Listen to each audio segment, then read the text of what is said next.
Hey, gang. Kevin Goatee, you know what time it is. You know what the fuck is up. Gutting the Sacred Cow. It's time for a new episode. This week, we're doing Logan with our new buddy, Jimmy Star. Before we get to it, first of all, thank you all. Again, you're awesome for being fans of our show, shouting us out on social media. Keep doing that. We appreciate it. We retweet it, that's for sure. 5-star ratings, you know the deal. We need those to help boost us up in the algorithm. But again, you guys are awesome. Thank you so much for being fans of the show and friends of ours. That's for damn sure. We really appreciate it. GuttingTheSacredCow.com every day for blog articles. You know the drill. Without any delay, here's Jimmy Star doing Logan. Gather round, here's what I know. It's just that this cow has got to go. I know some people kinda like it, yeah, it's trending right now. Yeah, that doesn't matter, 'cause we're gutting the sacred cow. Hi, Buck Melanoma, Molly Russell's wart. Kevin Israel, name that film. No idea. Uncle Buck! You know, I've never seen it. What? Yeah, I've never seen Uncle Buck. You son Not of a big bitch. John Candy fan. You're not a big John Candy fan? Yeah, No. neither am I. I don't have anything against him. I just never got into. I haven't seen most of his movies. I mean, he's a national treasure, even though he's a fucking Canadian, but I'm goddamn. not. I would never. I'm not bad mouthing him. I just Right. never. I don't know. I just never saw any of his movies. Gutting the I Sacred agree. Cow. I'm the same. I'm floored. 2 people in one room. This is going to go on my vision board. Kevin Goatee, Kevin Israel, back with Gutting the Sacred Cow. This week we've got Jimmy Star on. Jimmy, how are you, buddy? What's going on? I'm great. How are you guys? Magical. Thanks for coming aboard, Jim. Yes, thank you. Jimmy, tell the fine folks where we can find you and what you're up to. What's up? I'm Jimmy Star. The easiest way to find me, everything is at jimmystarsworld.com. So you can go to jimmystarsworld.com. I'm at Dr. Jimmy Star on Twitter and at Dr. Jimmy Star on Instagram and Jimmy Star on Facebook. But links to everything is on jimmystarsworld.com, which I'm also a blogger, entertainment blogger, and I'm number 46 of the top 100 entertainment sites in the world. Oof. That's a nice. hell of a resume right there. Humble brag right there. I'm ahead of In Touch magazine, and In Touch magazine is like a big magazine, and Yeah, like it is. they're like ranked after me. So, but I'm behind Perez Hilton, and I'm behind people in all those big ones. So that's where I'm gunning for. Yeah, we're number 35, so eat shit, Jimmy. No, just kidding. Good for you. Yeah, I wish. Are we on any list? I think we cracked iTunes top 15 as number 15. We were like top 10 that's in good. Pakistan. that's good. Spain, we're constantly in the top 25. Our Spanish friends. Se amo if you hablo español like I do. So how did you get those numbers from Chartable, or where Yes, do you we get do. those Yep. numbers? Okay. Chartable. That's right. We can talk shop about demographics and all the happy horse shit. Jimmy's come on, though, because he has taken umbrage with Kevin Israel's all-time favorite comic book hero, Wolverine, in the 2017 film Logan. A budget of $127 million, a gross of $619 million. Turn that into 2021 dollars, a slight adjustment. 138.3 million, gross 674.3 million. IMDb, as we know, is a scale 1 through 10 with decimal points. Jimmy, how about you venture a guess and tell me what Logan scored on IMDb? Let's see. 1 through I 10 without decimal see it. points. No I cheating. think, I think it probably scored pretty good. Probably a 7. 7. Kevin Israel. I think it's higher than that. I'm going to say an 8.6. 8-1. Mm. Rotten Tomatoes is a 1 through 100 score. Kevin Israel, Rotten Tomatoes critics, hit me with your best shot. I feel like critics really like this movie. 91. Jimmy Star, Nah, 76. 93. Oh, shit. Critics love this film. Now, Jimmy Star, the question is for you. The audience Rotten Tomatoes score. Well, I think people are sheep, and so if somebody else like that says it's good, they're all gonna like follow. So it's probably really high. Like, well, how do you score it? Like, what am I? How It's do I 1 do through it? 100. 1 through 100. So Percentage they're probably at a 90% also. Then Kevin Israel. Yeah, I'm gonna go a little lower. I'm gonna go 88. Well, Jimmy Star is now the proud owner of 2 showcases, 90 on the dot. Well done, sir. Well done. Beating you at your own game, Kevin Israel. Quotes. I never look at any of that stuff. Though. You're really you're don't. not I don't you're look not at supposed to. That's the whole part of the game. I mean, even if I wasn't on this show, I wouldn't look at that anyway, because I always like go by movies, whether I like them or not. Half the time, the movies everybody else loves, I don't like, and the ones that everybody else hates, I like.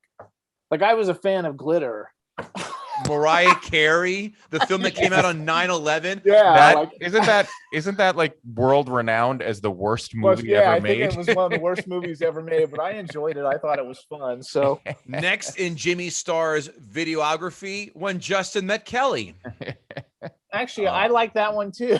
I'm Because I was an seeing a American Idol theme. fan. It was think terrible. I think we're It was getting terrible. a good beat on you, Jimmy. I like all the dumb, cheesy movies, though. I think they're fun. Quotes, nature made me a freak, man made me a weapon, and God made me last too long. Kevin Israel, any quotes jump out at you? There was just one quote that jumped out at me, and it was go play Okie Dickhead somewhere else. I like that. That's a line I can see myself using at some point. Jimmy, any quotes Actually, from I this would film use jump out at that you? too. No, I don't even fucking remember any of them. I actually just watched this film like 2 weeks ago too, just to make sure I remembered it. But no, I don't have any like big quotes. That's okay, because now it's time for 5 fun facts. I want to make you guess this, but it's too obtuse. Jerry Seinfeld convinced Hugh Jackman to give up being Wolverine because audiences could possibly begin to get sick of him quickly. Also, increasing age and brushes with skin cancer were other reasons that Hugh Jackman, decided to hang it up. Talk about committing to the bit.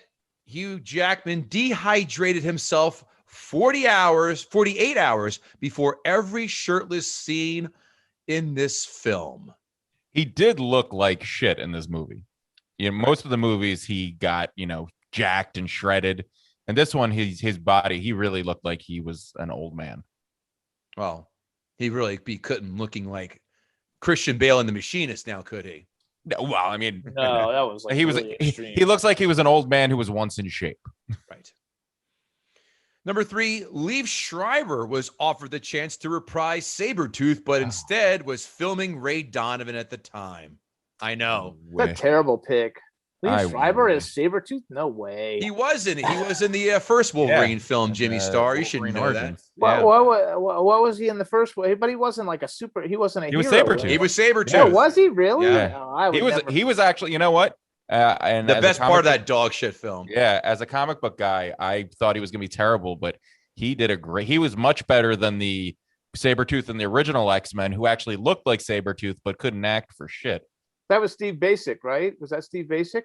No, he was a wrestler. He's like an was. Australian wrestler Oh. or something like that. His first name started with a T. Now, how useless is that information? Pretty fucking useless, but I'm sorry. Taylor Yeah. something. We'll have to Google that Yeah. when I'm done looking. Number 4, Hugh Jackman said the only way he will ever reprise Wolverine is if there is a crossover between Wolverine and Deadpool. yes, Kevin Israel. Oh, that's cool. I knew you'd get that one. Want to take a guess on which actor Hugh Jackman learned his American accent from? No idea. Gonna make you laugh. All right, Johnny Depp. See, I told you it'd make you laugh. No word, though, if Hugh's wife also copied Amber Heard's bed shitting elements as well. Tyler Maine, by the way. Yes. Which, by the way, is no way that's his real name. Is that anywhere close to Taylor Dane, the singer? She had a better career than Tyler Maine You did. sure did. So Steve Basic was the Beast in X-Men 2, and Tyler Mane actually is a friend of mine. Is he really? Wait, Yeah. X-Men. He was in X-Men too? Did I Yeah. miss that? We watched that because we're taping X-Men 2 next week. X2. Well, Kelsey Grammer ended up playing the X3. Beast later on. Yeah, There Steve was- Basic was the first one, and he's not in it a whole lot. There was But he's a friend of scene- mine too, though. There was a scene where they're on TV. Hank, I can't remember what the Beast's last name is. It's Hank McCoy. something. Hank McCoy. Hank McCoy. Yeah, Thank Hank you. McCoy. He's on the TV talking as Dr. Hank McCoy, and it's just Right. a guy. That might have been him. But Yeah. he was in it for like a split second, and then they recast it Right. as Kelsey Correct. Grammer. Right. And then Brett Ratner proceeded to take a big steaming dump on the franchise. But Yeah. now we can talk about recasting and who coulda, shoulda, woulda. We can also marvel at Jimmy Starr's wardrobe and his action figures he has in the background. But we're not going to, because we've come here to have Jimmy Starr come on in. That isn't. Kevin Israel just popped a mega boner right now. Yeah, look at that. That's Jesus fantastic. Christ. John Wayne Gacy's wasn't as creepy. We've and a Pac-Man machine. Excellent. Love it. We have now come, Kevin Israel, to allow Jimmy Starr in our show to gut the sacred cow. So first of all, I have to say that X-Men, out of all the franchises, is my favorite one. Like, I love the X-Men. I actually like the older ones that were cheesier better than I like the new ones with the young cast. I like the old cast when it started out with Halle Berry and everybody. I like those better, even though they're cheesy and they're not as entertaining, probably for a lot of people. But I like those ones better than I like the new ones where everybody's young. And I thought the first Wolverine movie was like awesome, where you got to learn how everything like happened and everything. But the second, I knew that would take the breath out of Kevin Israel. I thought the second. What world one was are we terrible. living in? I know. Well, who the hell though? First of all, like, I got a thing for Patrick Stewart.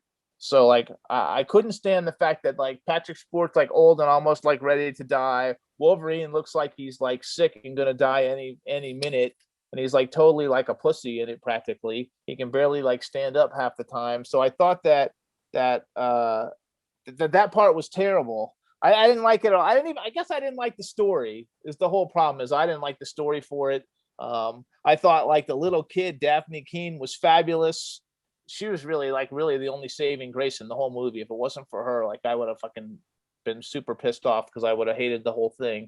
Hang on, god dang it, my thing just opened up. But I didn't like the story. I didn't like the fact that they go help the people with the horses, and then they go stay at the people's house with the horses, and then all those people brutally get murdered. I mean, like, how like terrible was that? I thought that shit was terrible. I thought the idea, I didn't think the idea of like having like the second Wolverine was all that bad. That part was kind of like good, and I liked the guy with the arm, with the arm that was his only real power. But really, the only part of the movie for me that was enjoyable was the beginning part when she jumps out and starts killing everybody, and you find out she's like a mini Wolverine person. And the end of it, when they had all the kids trying to do shit, even though some of them didn't have very good powers, they were like young, and I thought that part was super entertaining. But all the rest of it, like the guy who couldn't go in the sun and he couldn't like help, and he was like, betrayed him because he was basically like worthless, and the fact that Patrick Stewart, and the fact that Wolverine was a drunk, I thought that was a fucking terrible like thing, because he's like an icon. It's like when you watch Batman versus Superman, you got to remember, I'm old, you guys are young. Like, I'm from like the original. Like, I had all the X-Men comic books like when I was a kid and stuff. So like, I really like the old stuff, and I like the stuff, like, I don't like it when the superheroes turn bad. I don't like it when the superheroes are drunks. I don't like it when the superheroes, who aren't really supposed to age, get old. So basically, like, if it wasn't for like that little girl who kicked the shit out of everybody, she was almost more badass than Wolverine was. The whole movie would have like sucked, because the little girl was badass and I like loved her. But I thought the whole little story about how they're trying to get the kids out and all that stuff was all just shitty. I don't read the comic books currently, like current comic books. So if it's based off of something that's current now, like, I don't like any of that shit, because I like it from like when I was a kid. I like all the TV shows and stuff and superhero stuff. I like everything from when I was a kid. But Wolverine shouldn't be a drunk. Patrick Stewart shouldn't have been like all fucking nutsy. First of all, I think Patrick Stewart, I have a thing for like older dudes, and to me, he's like smoking hot. And so like if I could like, you know, like date Patrick Stewart if I was single, like he would be like the ultimate. And Where do you and I don't stand on think- Stanley Tucci? Nah, I don't like No, Stanley you Tucci. take He's Patrick not Stewart cute. over Stanley Tucci? Oh, in a fucking Wow. heartbeat. I'm shocked. Yeah, Is that I because like of the Stanley roles he's Tucci. played, though? Is that because of the roles? No, Patrick it's Stewart because has played? I like older gray hair, that's bald and gray hair type things. I just like. And Stanley Tucci's a little bit too faggy. You know, I'm like a real, you know, like I'm gay, so I can say that. Can we say that? Ruling? Yes, he No, can I say can that. say All it right. because I'm gay, first of all. So I'm gay and I can say it. And like I'm like believe like if you like men, then you want to like if you have an interest and you think like Patrick Stewart's like manly, Stanley Tucci's faggy. Like why would you want to? If you were going to do that, just go with a girl or something. I don't know. It's just like lesbians. Like why does a lesbian want to be with a girl who looks like a truck driver? If you're a lesbian and you like girls, you'd want to be with like a beautiful girl, not like some girl who looks like a dude. Just doesn't make any sense to me. This is a fascinating discussion that we could probably do an entire podcast episode on. I want to say preach on, brother, but sure. So I think that Wolverine shouldn't be gotten all old and be a drunk. I just didn't like that whole storyline of any of that stuff. And I guess if you're going to retire him, that's a good way to do it because you make everybody like basically not like him and then you kill him at the end. But he's not supposed to really be able to die, you know, when you're like watching, when you're seeing all the things when you're like younger. And so I just didn't like that whole part, any of it. And I watched it. Actually, I watched it like 4 times, but I only watched it mostly because the little girl is so cool, and I would like to put her in something. I would like to cast her in something that I'm bonus 5 fun fact. You know they considered Millie Bobby Brown to be the role of X-23. I could totally see that. Yeah, because she would have been really young then. The girl from Stranger Things, Millie Bobby Brown. Yeah, I know who she is. They consider her to be the role X-23, the girl who kicked ass. That's Wolverine's the little girl. Okay, Laura. Clone. Yeah. She probably could have done it though. She's a good actress. Totally see it. She's a good actress, so I give her that. Or her or Arya Stark, whatever that girl's name is. Or Sandra Bernhardt could have been a great X-23. That would have been a different way to go. It would have been a very different movie. No. Yeah. It would have been terrible. Yeah. I mean, so Kevin, you liked the movie. Why did you like the movie? Hold on, Jimmy. You were trying to Jimmy's taking the reins. No, not on my fucking podcast, Jimmy. You get in your fucking lane. I'll direct traffic from here. Jimmy, are you finished with all your bullet points? I don't know. Let's see. Yeah, I think so. I mean, the fact that they killed the family with the horse and stuff, I just thought that was just terrible. I hated someone's a big Eric LaSalle fan. Okay, I'm done. Go ahead. Okay, hold on. So, okay, you're done. That's good. Now, give me a number that you want to give Logan, 1 through 10. 5. Wow. Well, I'd be a fucking complete douche nozzle to go first on this one. So, Kevin Israel, go have at it. Thank you, sir. So I obviously am a huge Wolverine fan. I started reading when Wolverine's got his first independent comic back in 1988. I had the first Wolverine toy back in 1983, 1984, before I even really knew who Wolverine was. So I've been very invested in Wolverine's appearances throughout the movies, and I think he's been in 8 different X-Men movies, and I've more often than not been disappointed by how Wolverine was portrayed and by the kind of just the short shrift he ended up getting. While he ended up being the central figure of the X-Men movies. I mean, when you talk about X-Men, it's Wolverine and then these other guys. But I don't think they ever did his character justice in almost any of the movies.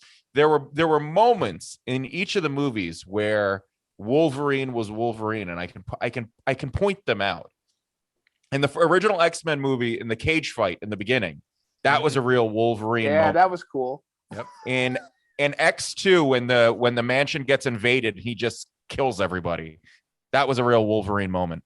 In Wolverine Origins, which was a dog shit movie, the opening historical montage where you see him and Victor Creed battling through with Sabretooth, battling through all the different wars, that was really, really a Wolverine moment.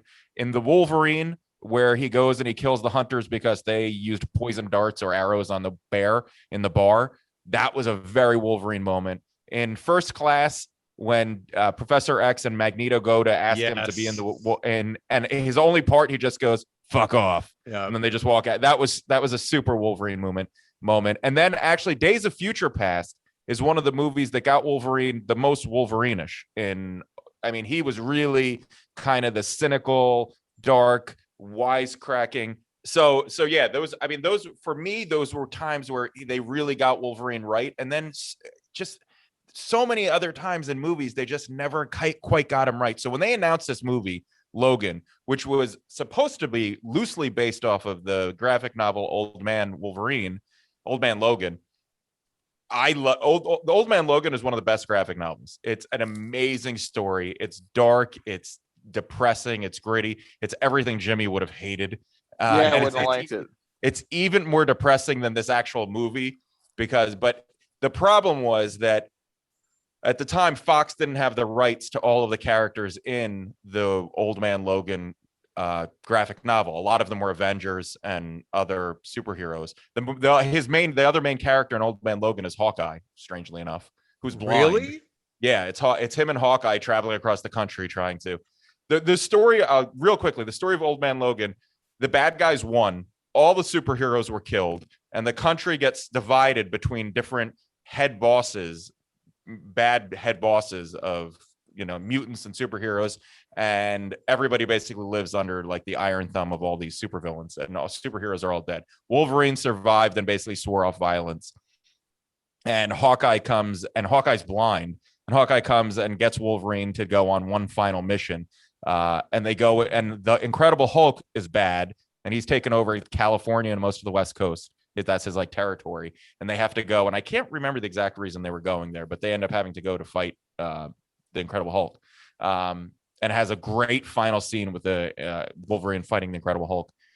And so that when they said that was what it was going to be based off, I was like, holy shit! Like that's a no joke comic book. Like that graphic novel pulls in no punches. So I was really excited. So when this movie came out, there was nothing. There were almost no similarities other than he's old and not very healthy. He's in the graphic novel. He wasn't quite as dying as he is in this. So it's a very different, very, very, very different movie from anything we've seen. When you consider what he was like and what the whole feel of the movie was like in the first X-Men movie, then to this, it's almost like they exist in two completely different timelines. They have two totally different feels.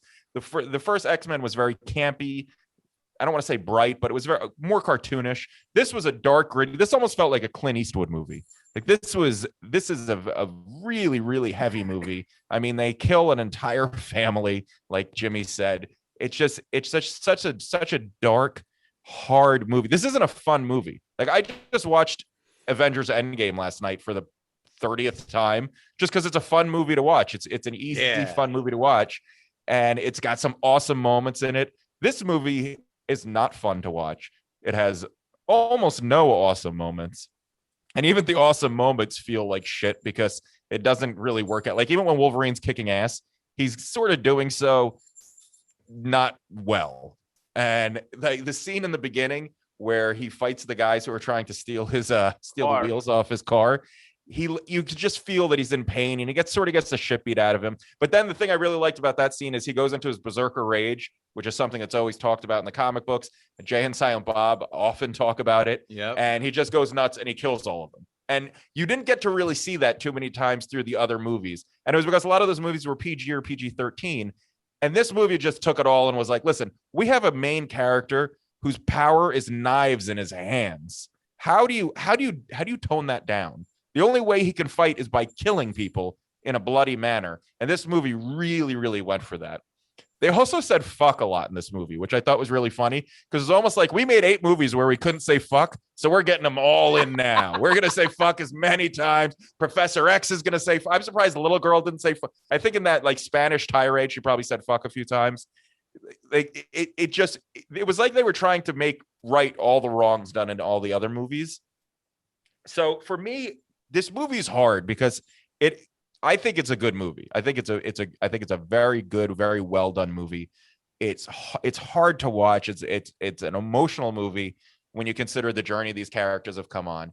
But there's a lot of parts that they didn't I wanted more. I wanted to know more about this program where they were making these kids, and you didn't get a lot of that. And what I really wanted more was what Professor X did to kill off all the X-Men. They talk about it a couple of times. They allude to it, and I know you don't always have to spoon feed the audience, but that seems like such an important occurrence in all of this that led to where we were today. A little something more would have been helpful, just because where were all the other X-Men? Like, they were all dead. Like, everybody was dead. So I feel like it fell short in a few smaller areas. I didn't like the clone Wolverine. I thought there was so many other cool characters they could have brought in Sabretooth. They could have brought in so many other awesome supervillains, and they just went with a clone Wolverine, which felt like a cheap, like they just kind of wimped out and were just like, well, we'll just do him again. And Caliban, I thought he was a very, very tertiary character in the X-Men, and I feel like there was a better character that they could have had for him, taking care of Professor X and being involved with Wolverine, somebody you felt a little more tied to. Because when Caliban dies, or even when they like torture him, you're kind of like, I didn't even know who this guy is. Like, I care about Professor. Right. Like, I cared about Professor X. I cared about Wolverine. I cared about seeing them, in their later years as they're, suffering. But Caliban, I just didn't give a shit about. I didn't know anything about him. In fact, they did such a bad job with them. They had to be, at some one point, they had to be like, you can track mutants. And he was like, yeah, or something. They had to tell you what his power was, because it wasn't, other than being albino, you really had no idea until the leader from the Reavers explained that. And that segues me into the Reavers. The Reavers were awesome in the comic books. They're this band of like the Dreadnoughts, which Kevin will remember what the Dreadnoughts were. Like these badass mercenary, but cyborgs. Like, they were all cyborg mutants. And there was one guy who it's like something out of Mad Max. He was only from torso up, and his entire bottom half was a tank, where like tank treads. And he had like machine guns strapped to him. And like, all of them were just these twisted cyborgs that Magneto would use to like do his wet work. And they were all just Lady Deathstrike, who was in X2, was a Reaver, and she had the metal hands. And so they just turned them into basically like government. Like, there was nothing interesting about them. At one point, they just said, the doctor goes, oh yeah, the Reavers are animals or whatever. And that's how you know that they were the Reavers. The guy had the metal hand, which they really kind of watered down a lot of interesting characters to make this movie.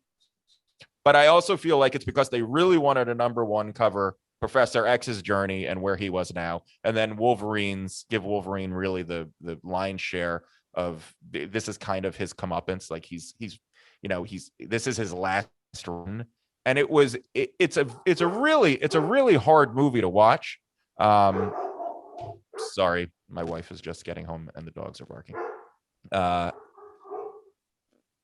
But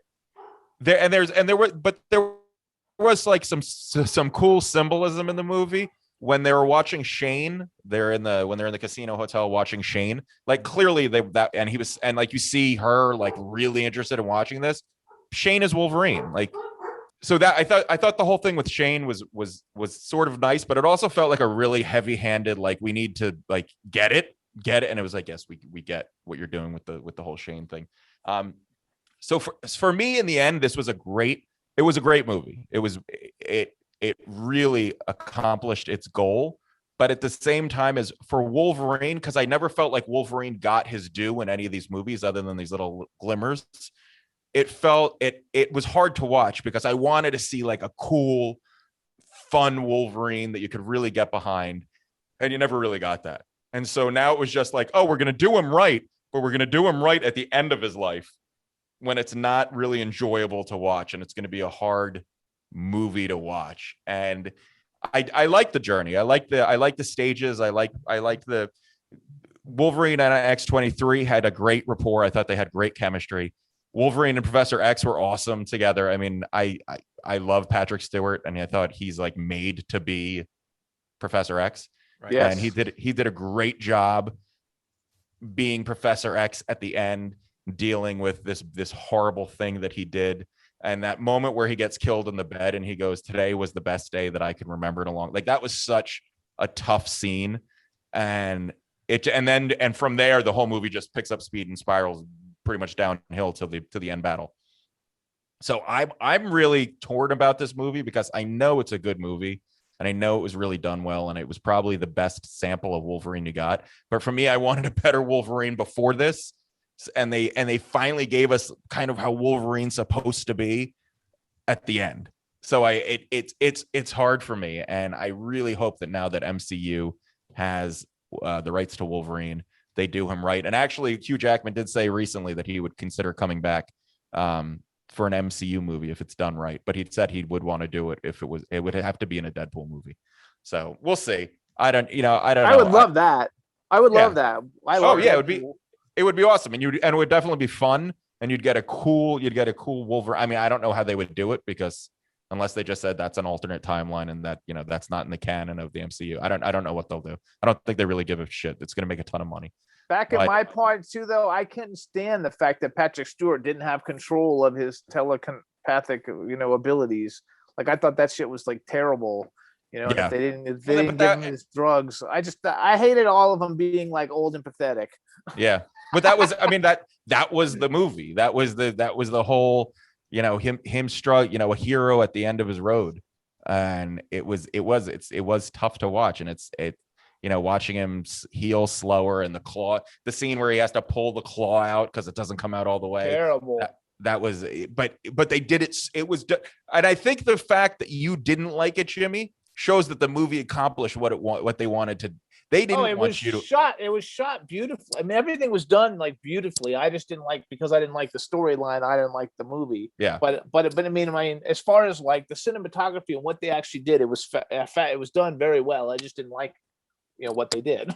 I will say this because I'm a big cheese ball. I was sure when I saw it in the theater, I was sure at the very end when they focused in on his tomb, his grave, and he was gonna like stick his hand out or something. I didn't think it was gonna be that much, but I thought like it was almost gonna be like in Batman v Superman when they showed the dirt on the coffin shake a little bit, so you knew he was. So I thought something was gonna like the dirt would move or something was gonna happen. You'd hear a very subtle snick. Yeah, or that would have been awesome. But they were trying to give him his end, and it was a super heroic ending. It just, for me, I wanted more Wolverine before this. So my problem with the movie isn't as much this movie as it was how Wolverine was handled before. And Hugh Jackman did a great job as Wolverine in almost every movie. He did the most he could with all the screenplays he was given, but a lot of them just fell really, really short. So yeah, it's not a movie. And you know what? I don't think I've ever watched this. I just watched just the other day. I just rewatched this for the podcast, and I don't think I've ever watched the whole movie through again since I saw it in the theater. And it's probably not a movie. No, for me. It's not a rewatchable, super rewatchable movie. There's a couple scenes in it, but it's a heavy, dark movie that's got a lot of emotion in it that are emotions that I don't want to deal with. So is this because you're so sad that this is the end of your favorite iconic comic book character? Yeah, I mean a little bit. It's sad that way, but I also know it's not the end. I mean, now that MCU has it, he's like a lottery ticket just hanging on MCU's wall, waiting to be cashed. They're just waiting for the right time to go in and say, yeah, you owe us $500 million. But there's gonna be another Wolverine, whether it's Hugh Jackman or not. I know MCU will do right by him, but this was we saw these movies. What, the first X-Men was 2003, I think.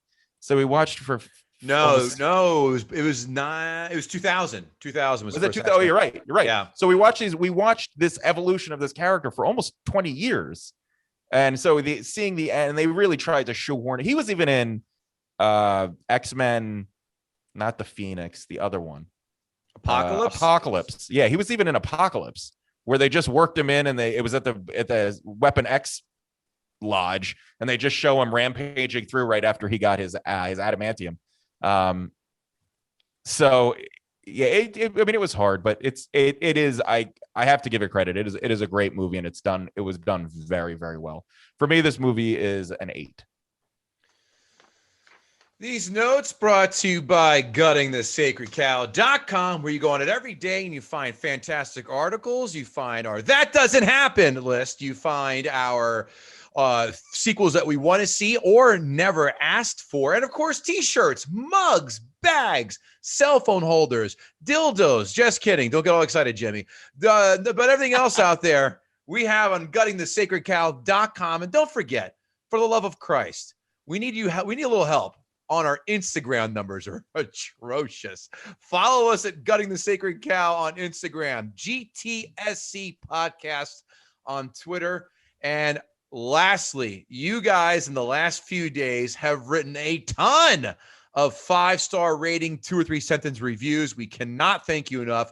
Thank you. If you have not yet done so, we appreciate you doing that. Notes. I just followed. I like Jimmy Star, goddamn it. Instagram. See? We get you on Twitter. I don't have great Instagram numbers either, but they're better than yours. You give me a tweet. Well, shit. When you have, ready for this, Kevin Israel, I was looking at his profile as you were talking. You follows this motherfucker. Barack Obama. Oh, Jesus. I'm going to pause for effect. Christy Swanson, who made my teenage years a good batch. She's been on my show. Yeah.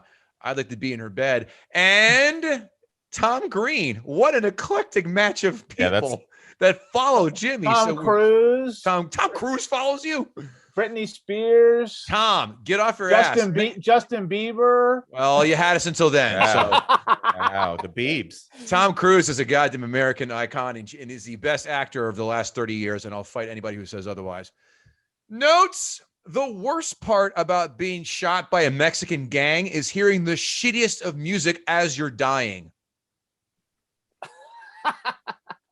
That was torture, listening to that horrible music. I have been drunk in limos several times, even hanging out of the moonroof drunk, but it never occurred to me to ever yell out, drunk out of a moonroof, USA, USA. Thank you. I was wondering why that was happening. I don't know.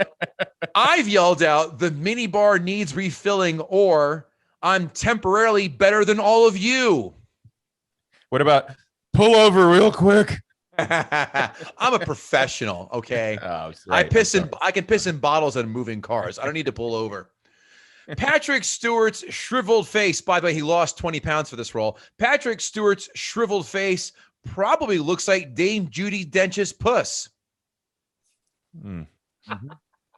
I love Dame Judi Dench, by the way. Again, it's all adding up. The story is just compiling itself there, Jimmy. Everything's just auto-filling quite nicely. Very awesome on actor. brand. On brand, yes. Hearing Patrick Stewart say the word fuck warms me all over. I loved it. I loved every time he said that.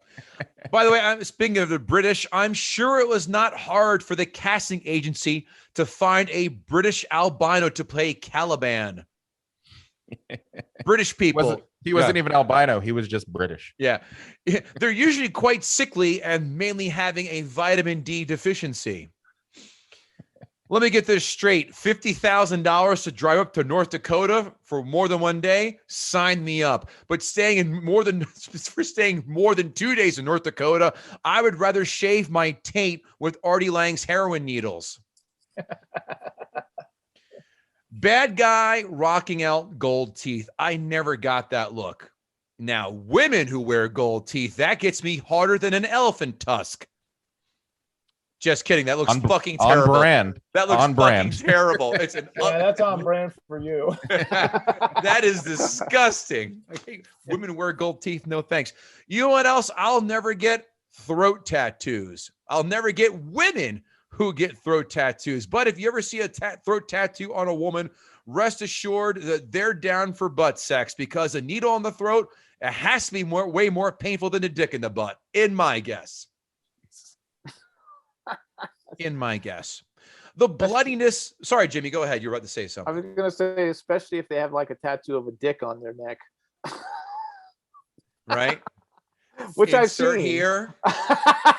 Wait, you've seen a woman with a dick neck tattoo? Yeah, I have. It'd be even better if she had a tracheotomy and it was pointing to her trach hole. Trach hole. Great Ugh. name for a punk band name, right? That's gonna be the name of Yes. my next comedy album. Yeah.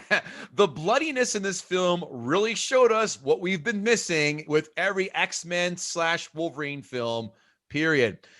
Caliban looks like a hybrid between Death from Bill and Ted 2 and Darth Vader at the end of Return of the Jedi. He also looked like that guy. Do you ever see that zombie movie that had the Hare Krishna zombie? Anyway, I forgot which one of those Dawn of the Dead movies. Like there was like one of the guys who running from the zombies, and he's like this Hare Krishna bald guy. His name's Mike something. He follows me on social Was he doing media. the finger symbols as he chased him down? Yeah, Ding, ding, sort ding. of like Hare Krishna. Yeah, You don't see them at the airport anymore. That's something that like when you see Airplane again, like, oh wait, they used to have them in the airports like in the 70s and 80s, but I haven't seen the only place you see Hare Krishnas in Penn State. In Penn Station, but also when you're going to the subway right there on 8th Avenue on the ground. If you're going to the Uptown C or E, right there in the corner, all the Hare Krishnas hang out. Fun fact. So when you come to the city this week, Jimmy, there's your first star on your tour of fame. My first star. Wolverine putting his claws through all those dudes in slow motion is fucking fantastic.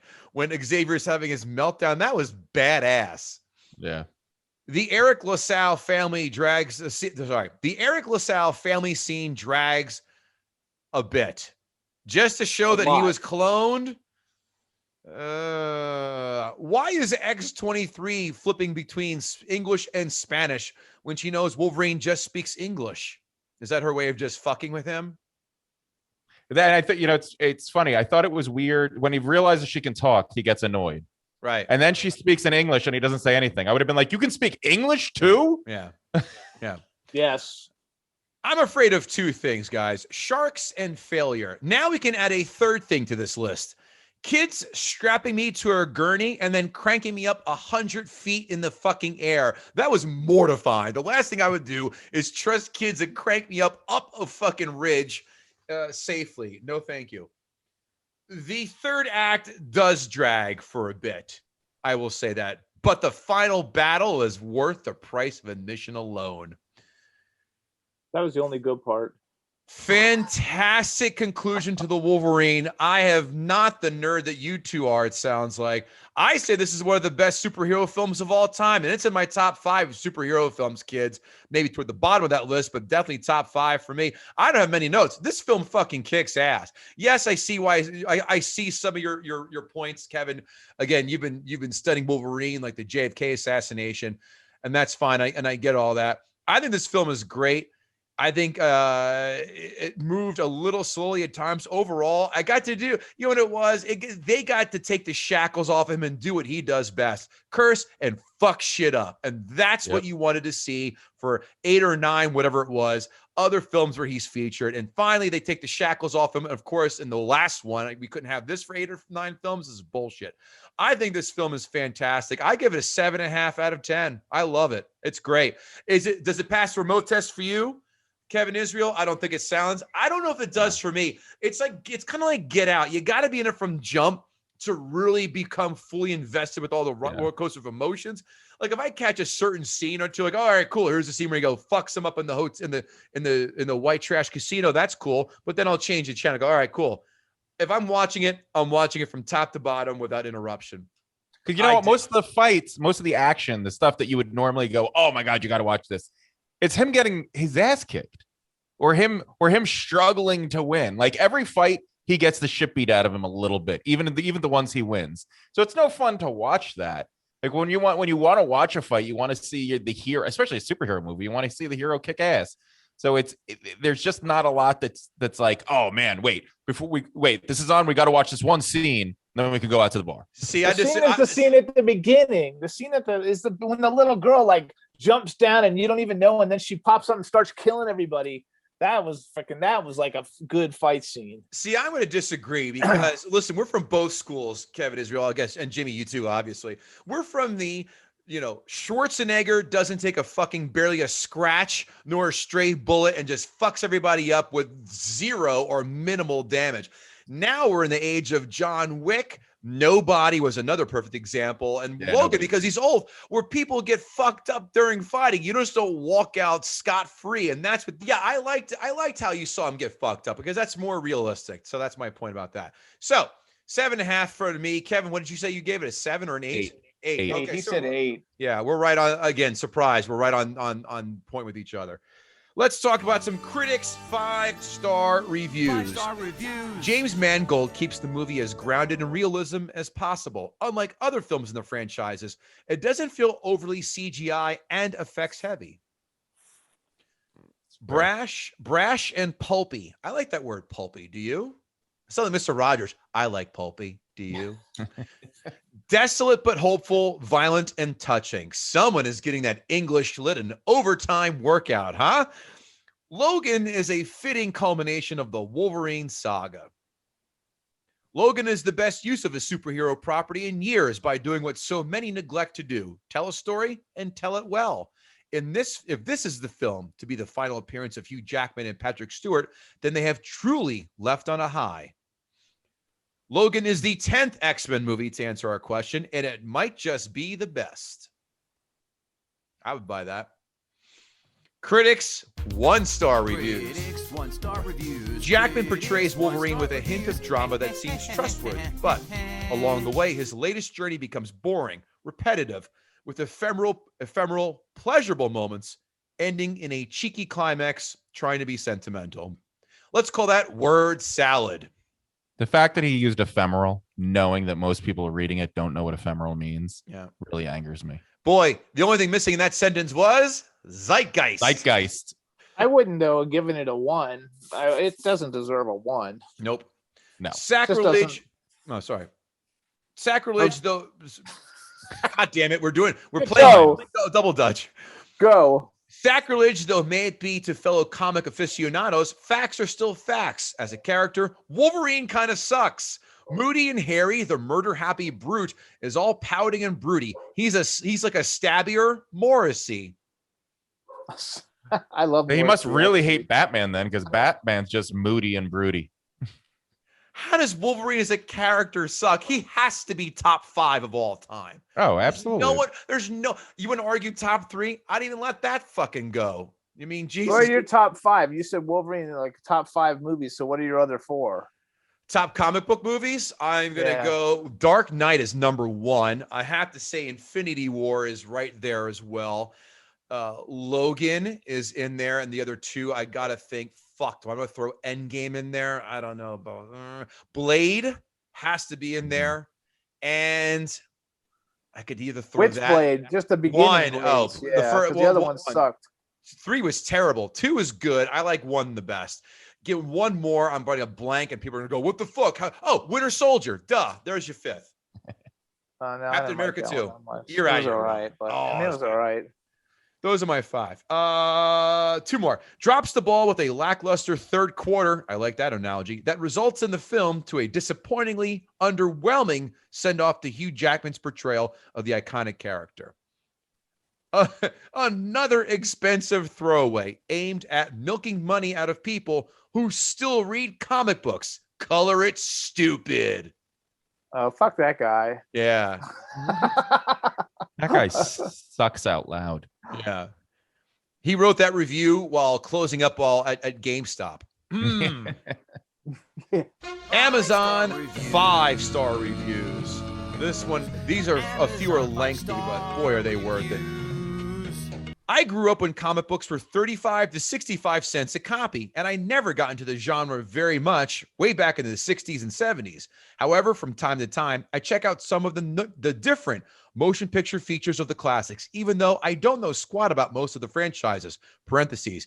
I was a fan of the Fabulous Furry Freak Brothers, Zippy the Pinhead, and other underground comics. I was blown away by a chance viewing of Logan tonight. Even though I don't know Wolverine or the X-Men backstory at all, I thought Logan was gripping, emotional, stimulating, and an incredibly well achievement. Logan changed my mind about comic strip-based films. Great work. Gritty and engaging. Who wrote this? The ghost of Andy Rooney? Jesus Christ. Let's just hope these caterpillar eyebrows got weed whacked in the afterlife. My God. In Zippy the what? Zippy the... I lost my spot. Zippy the Pinhead and the fabulous furry freak brothers. Screw this guy. Yeah.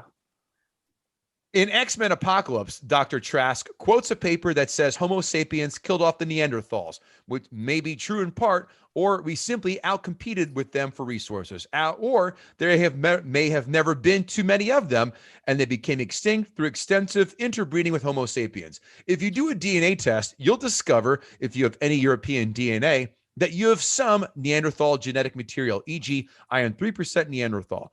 For so much DNA to survive for more than 20,000 to 30,000 years since Homo sapiens encountered them, there had to be a heck of a lot of interbreeding back then. 3% is about the same as you'd share with the second cousin, meaning a second cousin, i.e., last relatives in common would be great grandparents. But back to the movie. What? Boring. This movie is one of which the once virile and powerful hero is enfeebled. This is a misspelling. And his child is almost as powerful as he is in his current state. I think this person has a lot of people walk away from him or her mid-sentence, especially when telling these anecdotes to a diner waitress. He's somebody that starts sentence with actually.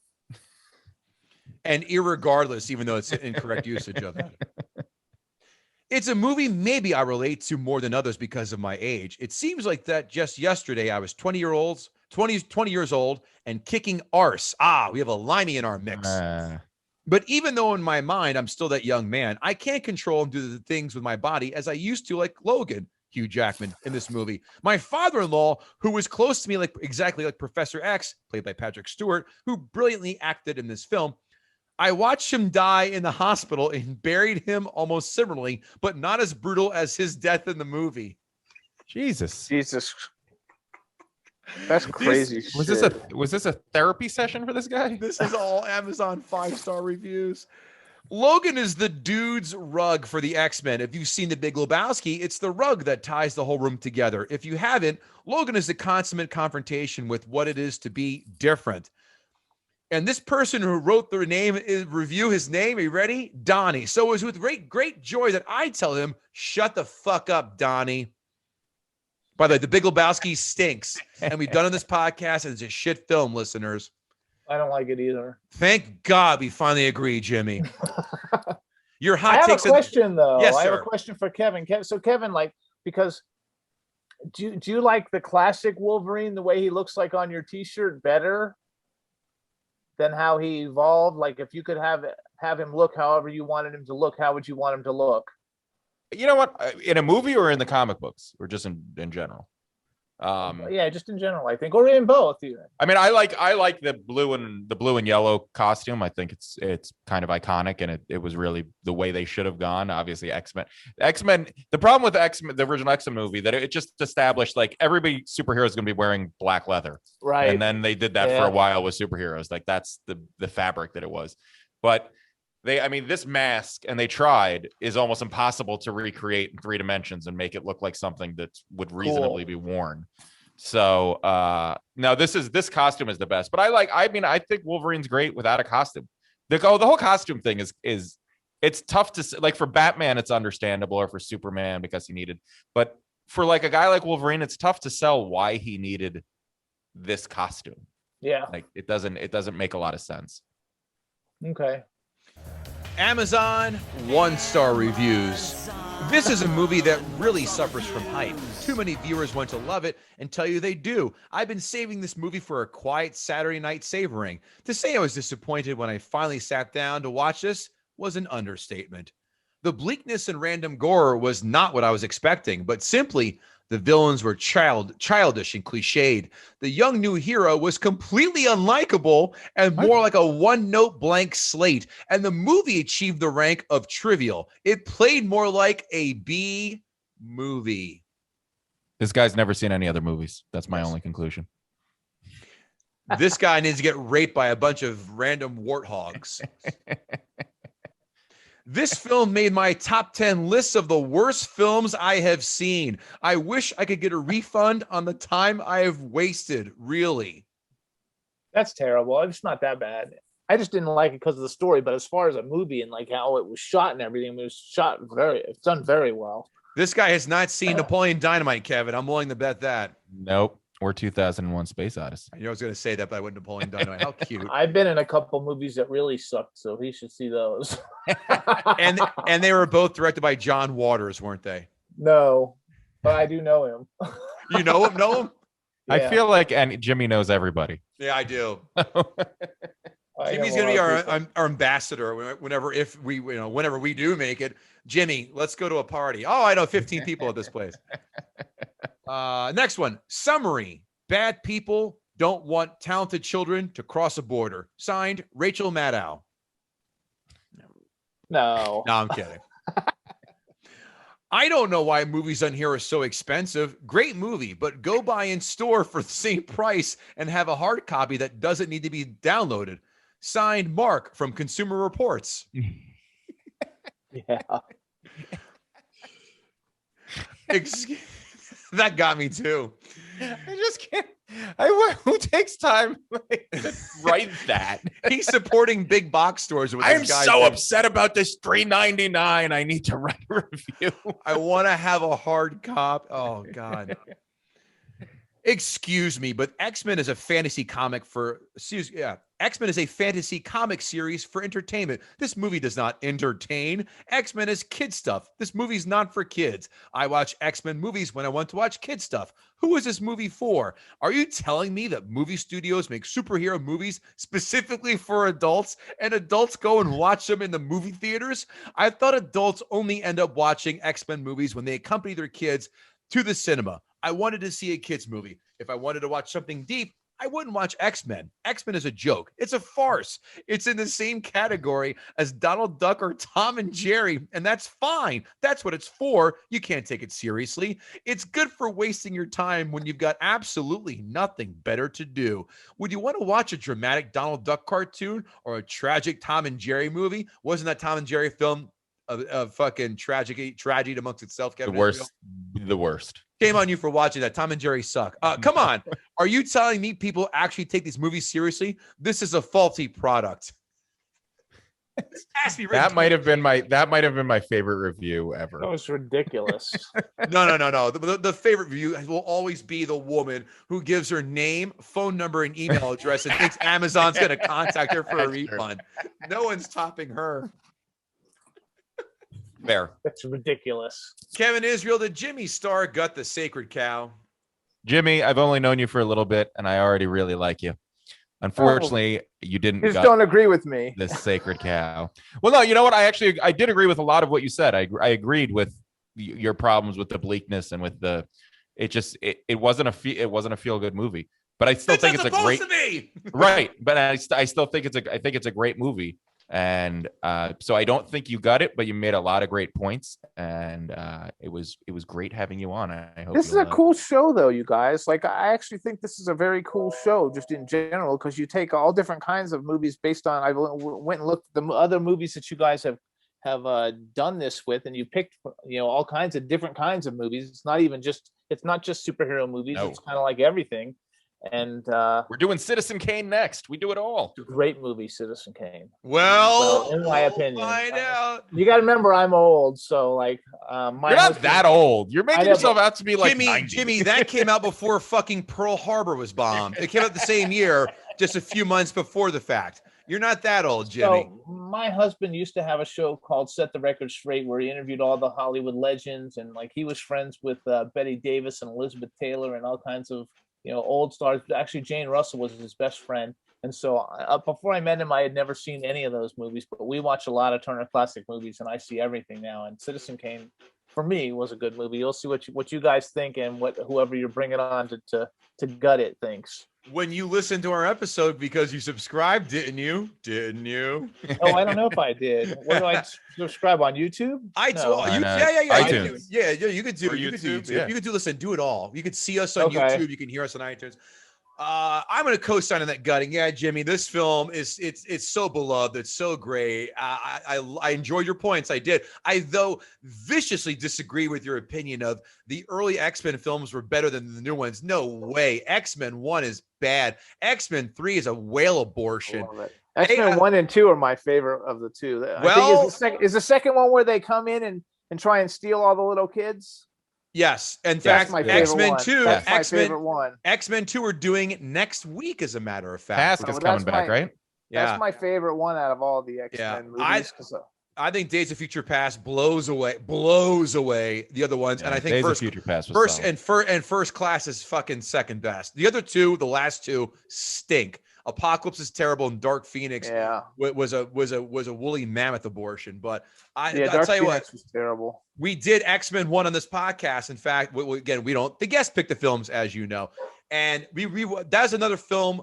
That and Batman Returns are the two films I think Kevin and I would agree are the two films we're like, oh man, those films are fucking great. This guest has no chance. And guess what? We go, ooh, it is not as good as when we saw it 20, 30 years ago. So Jimmy, we would love to come on your show and hang out and talk to you, man. You're a fun, cool dude, man. I like you. Kevin's right. You guys would love my husband. You guys, we'll bring you guys on. I'm booked for the next month, but once we get back from New York and get things going, we'll have you guys come on. Yeah. It'll be fun. Oh, that'd be great. Yeah, man. You're a great dude. I can just tell from your vibe. You're a fun guy, and we'd love to hang out with you. And that's good. But thanks again for coming on. Jimmy, shout it out again. Where can we find you and what are you up to?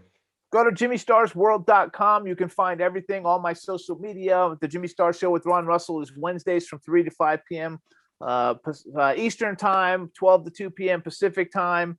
And follow me on all my social medias. It's Dr. Jimmy Star, DrJimmystar. And look for lots of movies getting ready to come out because I'm producing about 9 of them right now. Excellent. I don't see a stethoscope or a lab coat on you. Where is that doctorate from? It's actually, I do have a doctorate in a doctorate of education in social sciences, but I just, you know what? I started my things that way, and I've had my Twitter for 13 years. And like, once if you change it, you lose everybody. Yeah. So Kevin Israel, how about you? What are you collecting and what are you up to? Well, you can check me out on kevinisrael.com.